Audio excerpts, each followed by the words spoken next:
సరే ఇటు అన్న చెల్లెల మధ్య అయితే వారైతే మాటల యుద్ధం అయితే నడుస్తూనే ఉంది సార్. అంటే కాంగ్రెస్ పార్టీ షర్మిల గారిని చేర్చుకోవడం అనేది అంటే మా కుటుంబాల మధ్య చిచ్చు పెడుతున్నారని చెప్పేసి జగన్మోహన్ రెడ్డి గారు స్టేట్మెంట్ ఇచ్చారు. అసలు కాంగ్రెస్ పార్టీ కాదు చిచ్చు పెట్టేది, నీ వల్లే ఫ్యామిలీలో గొడవలు వచ్చాయి, దానికి అమ్మాయి సాక్ష్యం ఆ దేవుడే సాక్ష్యం అని చెప్పి షర్మిల గారు, అలాగే బాబాయ్ ఎలా చనిపోయారో కూడా నాకు తెలుసు అన్నట్టు మాట్లాడారు. నేను స్పీచ్ మీరు కూడా వినే ఉంటారు. షర్మిల మాట్లాడుతూ ఉంటేనే అసహ్యంగా ఉందమ్మా. షర్మిల రాజకీయాలు వచ్చావు, తెలంగాణలో ఎందుకు పెట్టావు పార్టీ, తెలంగాణలో ఎందుకు మూసేసావు, తెలంగాణలో కాంగ్రెస్ నేను తెలుగుదేశాన్ని ఎందుకు తిట్టావు, నువ్వు ఇష్టం వచ్చేట్టు తిట్టావు, నోటికి వచ్చినట్టు తిట్టావు, ఇవాళ అక్కడ ఎందుకు పార్టీ మూసేసావు, ఇక్కడికి ఎందుకు వచ్చావు, ఇక్కడికి వచ్చి నేను వైఎస్ షర్మిల అంటావేంటి, వైఎస్ షర్మిల ఎట్లా అవుతావు నువ్వు, ఇంటి పేరు నీ భర్త పేరు కదా రావాలి, మాట్లాడుతూ ఉంటేనే అసహ్యంగానూ ఉంది. ట్రోలింగ్ అవుతున్నాయి కదా గతంలో. ఏదైనా ఒక నిబద్ధత కలిగిన నాయకురాలుగా ఎదిగితే వైఎస్, ఇప్పుడు నిబద్ధత లేదు, ఒక నియమం లేదు, ఎటు పడితే అటు. ఇవాళ ఏదో ఇక్కడేదో ఖాళీగా ఉంది కనుక ఈ కాంగ్రెస్ అక్కడ ఏమీ లేదు కనుక ఈవిడేదో కూర్చోబెట్టేస్తే ఒక నాయకురాలు అనిపించుకుంటానే తప్పితే అసహ్యంగా ఉంది అమ్మాయి మాటలు, మాట్లాడే మాట తీరు. కానీ ఒక నాయకురాలు అనిపించడానికి ఒక వైఎస్ రాజశేఖర రెడ్డి గారి కూతురు అనే హుందాగా మాట్లాడటం ఏం లేదు, చీప్గాను చిల్లతనంగానే ఉంది ఆ మాటలు తీరు. ఒక్కదానికి నువ్వు చెప్పు, ఎందుకు మొన్న కాంగ్రెస్ తిట్టావు, వాళ్ళు ఎందుకు కాంగ్రెస్కి వచ్చావు చెప్పు. నీ తండ్రికి అంత ద్రోహం చేసిన కాంగ్రెస్ పార్టీని, నీ కుటుంబానికి అంత ద్రోహం చేసిన కాంగ్రెస్ పార్టీని, అంటే నువ్వు అవసరం కోసం ఎంతటికైనా వెళతావు, ఎంతటికైనా దిగజారుతావు. నీకు ఫ్యామిలీ కుటుంబం కాదు, ఇంకోటి కాదు, ఇంకోటి కాదు, ఎక్కడికైనా వెళతావు. ఏమిటి అన్యాయం చేశాడు అంటున్నావు, ఏం చెప్పు, ఏమిటి అన్యాయం చెప్పు, పబ్లిక్ చెప్పు. ఇదిగో నా ఆస్తులు ఇవ్వలేదు అంటే నేను తిరిగాను అంటే చాలామంది తిరిగారు. తిరిగిన వాళ్ళందరికీ పదవులు ఇస్తారా, పదవులు ఇవ్వాలా, అదేమన్నా రూలా? నువ్వు తిరిగావంటే తిరిగావు, ఓకే. ప్రజలు ఇంటి తిరిగి ఎవరి కోసం తిరిగావు, జగన్ కోసమే తిరిగావు, జగన్కి ఇచ్చారు ప్రజలు. నాకు ఇవ్వాలంటే నీకే అంటే రాజశేఖర రెడ్డి గారి పక్కన నుంచి ప్రతి ఒక్కరికి ఇవ్వాలంటే సూరికి కూడా ఇవ్వాలి. పక్కనే ఉండేవాడు సూరి, మీ ఇద్దరికన్నా ఎక్కువ సూరి రాజశేఖర రెడ్డి గారితో గడిపారు. సో సూరికి కూడా ఇవ్వాలి ముఖ్యమంత్రి పదవి, ఆయన డ్రైవర్కి కూడా ఇవ్వాలి, ఎక్కువ ఆయన తోటి తిరిగాడు. ఆయన పక్కన ఉంచున్నాను కనుక నేను అంటే ఎట్లా. రాజశేఖర రెడ్డి గారు అంతటి గొప్ప మహానుభావుడు కాదు, ఏం కాదు.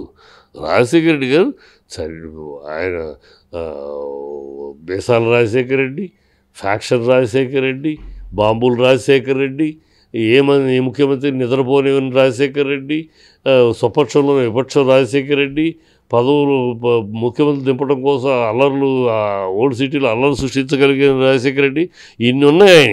అన్నీ ఆఖరిలో పాదయాత్ర చేసి గౌక్కుని మెహానేత అయ్యాడు ఆయన.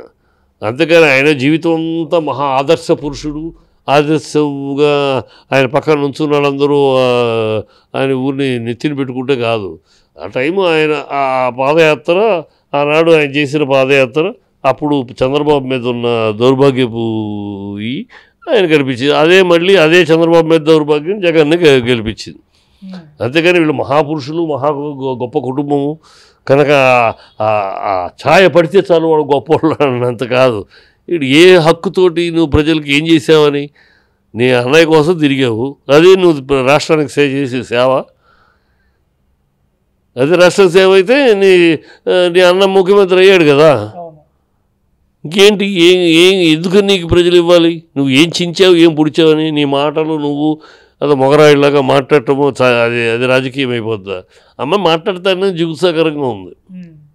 ఇక సార్ అటు తమిళనాడు రాజకీయాల్లోకి వెళ్తే తలపతి విజయ్ గారు మరి తొందరలో ఒక పార్టీ పెట్టబోతున్నారు అన్న వార్త సోషల్ మీడియా మొత్తం కూడా హల్చల్ చేస్తుంది. మరి ఎలా ఉండబోతున్నాయి తమిళనాడు రాజకీయాలు, తలపతి విజయ్ గారు పార్టీ పెడితే ఎలా ఉంటుంది సార్? ఇప్పుడు విజయ్ పార్టీ పెడితే డెఫినెట్గా ఎఫెక్ట్ ఉంటుంది. తమిళనాడులో వ్యాక్యూమ్ ఉంది, నో డౌట్. ఎందుకు వ్యాక్యూమ్ ఉందంటే ఏడీఎంకే జయలలిత శశికళ పోయినాక ఏడీఎంకే వాల్యూ పోయింది. బీజేపీ గతంలో కన్నా ఇప్పుడు కొంచెం బెటర్ అయింది. అతను కొత్త ప్రెసిడెంట్ వచ్చిన తర్వాత బెటర్ అయింది, కానీ అధికారం చేపట్టేంత బెటర్ కాదు. ఏడీఎంకే అధికారాన్ని చేపట్టే స్థాయి నుంచి పడిపోయింది, చీలికలు వచ్చేసినాయి, ప్రజలు కేడర్ మొత్తం చెదిరిపోయింది. డిఎంకే ఇప్పుడు స్టాలిన్ తర్వాత డిఎంకే లీడర్షిప్ లేదు. స్టాలిన్ ఆల్రెడీ 70 పైన ఉన్నాడు. ఇంకో మళ్ళీ ఎన్నికలు వచ్చేటప్పటికి నియరింగ్ 80 అవుతాడు. సో అక్కడ లీడర్షిప్ కావాలి. అతను ఆ లీడర్షిప్ లేదు. ఉన్న కుర్రాడు ఉదయనిధి కుర్రాడు అప్పుడు. సో లీడర్షిప్ లేదు. సో వ్యాక్యూమ్ ఉంది. ప్రజల్ని, తమిళనాడు ప్రజల్ని ఆకట్టుకోగలిగిన ఒక లీడర్షిప్ అవకాశం ఉంది. సో ఆ అవకాశాన్ని విజయ్ చేకూరుస్తాడా, పట్టుకుంటాడా? విజయ్కి క్రిస్టియన్ లాబీ కూడా విజయ్కి సపోర్ట్గా ఉంటుంది. ఆర్టిస్ట్ గ్లామర్ ఉంది.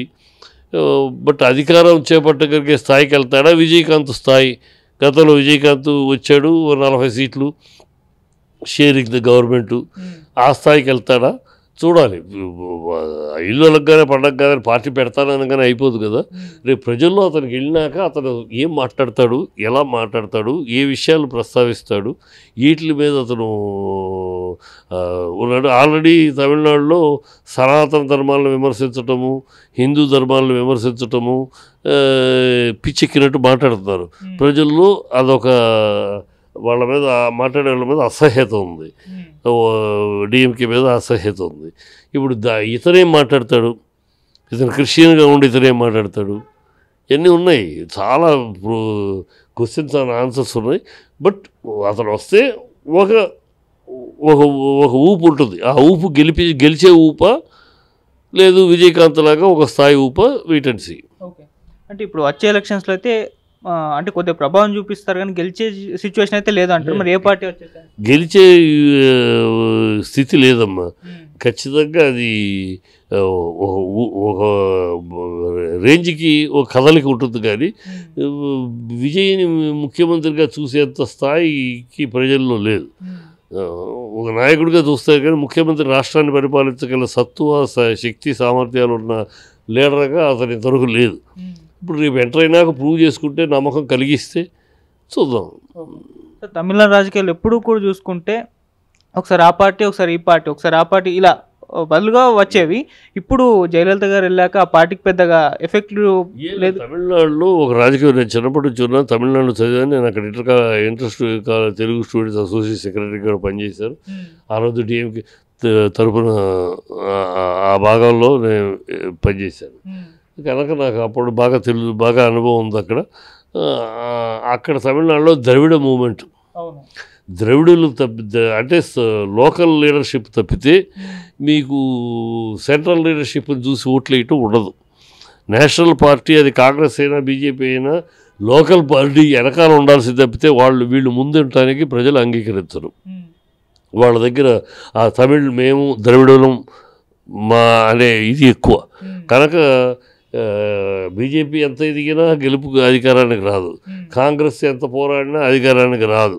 వాళ్ళ అక్కడే 30 సీట్లు 35 సీట్లు మించి వాళ్ళని ఎదగనివ్వరు ఈ మిగతా పార్టీలు. అదే కొయిలేషన్ అనేది అవకాశం ఉంది రాబోయే ఎన్నికల్లో. బట్ ఇంకా చాలా టైం ఉంది కనుక లెటర్స్ అన్నీ వేగ్. ఇప్పుడు తమిళనాడు ఇది వేగ్. కాకపోతే ఒక్కటి మాత్రం గ్యారంటీ, తమిళనాడులో లోకల్ తప్పితే బయటి నుంచి వచ్చిన వాడు నాయకుడు కాలేడు. అంటే నేషనల్ లెవెల్ నుంచి వచ్చి ఏదో చేస్తారంటే కుదరదు, ప్రజలు అంగీకరించరు. ఢిల్లీ పార్టీకి అధికారం అందించరు. లోకల్, అది డిఎంకేనా ఏడీఎంకేనా, ఆరోపణలు వచ్చే మరో పార్టీనా, ఎండిఎంకేనా, ఏ పర్మిటేషన్ కాంబినేషన్స్లో ఏ వస్తాయో ఆ లోకల్ పార్టీలే ఆధిపత్యానికి ఇస్తారు ప్రజలు, అది గ్యారంటీ. సార్, ఒకప్పుడు రజనీకాంత్ గారు కూడా పార్టీ పెడతారు, పోటీ చేస్తారు అనుకున్నాం, కానీ అది ఆయన విరమించుకున్న, రాజకీయాలకు దూరంగా ఉంటా అంటున్నారు. మరి ఇప్పుడు విజయ్ గారు పెడుతున్నారు అన్నది ఓన్లీ వార్తేనా, లేకుంటే దీంట్లో వాస్తవం ఉందా? అంటే 2-3 రోజులు ఆయన కూడా లేదు, ఇటువంటి వార్తలు నిజమేం లేదని చెప్తారు. నా క్యాలిక్యులేషన్ అయితే నాకున్న దీని మీద విజయ్ది కూడా కేవలం ఒక స్లోగనే తప్పితే పెట్టడు. ఎందుకంటే విజయ్ది కూడా మంచి కెరీర్ ఉంది. ఇప్పుడు ఇక్కడ జూనియర్ ఎన్టీఆర్కి ఎట్లా మంచి ఊపైన కెరీర్ ఉంది, నాకు రాజకీయాలు వద్దు అని దూరంగా ఉన్నాడు. రేపు అతను కూడా అదే అవుతుంది, ఎందుకంటే మంచి కెరీర్లో ఉన్నాడు. ఆ కెరియర్ను వదులుకుని వెళ్ళాల్సిన అవసరం లేదు. కనుక వాళ్ళ నాన్నగారి యాక్చువల్గా విజయ్ కన్నా విజయ్ నాన్నగారికి రాజకీయ ఇంట్రెస్ట్, డైరెక్టర్ ఎస్ఏ చంద్రశేఖర్ ఆయన ఇంట్రెస్ట్ వల్ల ఇట్లాంటివి వస్తూ ఉన్నాయి. విజయ్ చాలా తెలివిగలడు, తన కెరియర్ని పణంగా పెట్టి రాజకీయాలకు అడుగు పెట్టి భ్రష్ట్ అవ్వడు. తను ఇవన్నీ క్యాల్కులేషన్ అక్కడ పుట్టి పెరిగినాడు కనుక ఇప్పుడు నాకున్నంత నాలెడ్జ్ తనకి ఉంటుంది. అక్కడ కరెక్ట్గా ఇక్కడ మనం పార్టీ పెడితే ఎవరితో వెళ్ళాలి, పార్టీ పెట్టి మనం ఏమైనా అయితే మన పరిస్థితి ఏంటి, పార్టీని మనం ఎంతవరకు ప్రజలు ఆదరిస్తారు, మనకు టాల్ లీడర్గా, సో ఆర్టిస్ట్గా వేరు, రాజకీయ లీడర్గా వేరు. ఆ టాల్ లీడర్గా మనం చూస్తారా, మొత్తం తమిళనాడు మొత్తం మనని ఒక నాయకుడిగానో ఒక సీఎం స్టేజ్లో మనం చూస్తారా, అంగీకరిస్తారా, ఇవన్నీ అతను బేరీజ్ చేసుకుంటాడు. కనుక బేరీజ్ చేసుకున్నాక మనకెందుకు మన స్థానం మనకుండగా మనకెందుకు, రజనీకాంత్ అదే కదా, మనకి స్థానం ఉండగా, మన స్థానం మనకున్న గౌరవం మనకు ఉండగా ఎందుకు ఆ రుచిలోకి వెళ్ళి మనం ఆబాస్ పాలవడం. కాదనుకుని వచ్చాడు కమల్ హాసన్, ఏమయ్యాడు, ఆబాస్ పాలయ్యాడు. కమలహాసన్లాగా తప్పుడు అడుగు వేస్తాడు కమల్ హాసన్ అని అనుకోవట్లేదు. ఊరిని అనేస్తాడు, వద్దని తర్వాత పెద్దలు చెప్పారు అని దూరంగా ఉంటాడని లెక్క. కాకపోతే ఏడీఎంకే కొన్నాళ్ళు ఏడీఎంకే అన్నాడు, సపోర్ట్ అన్నాడు.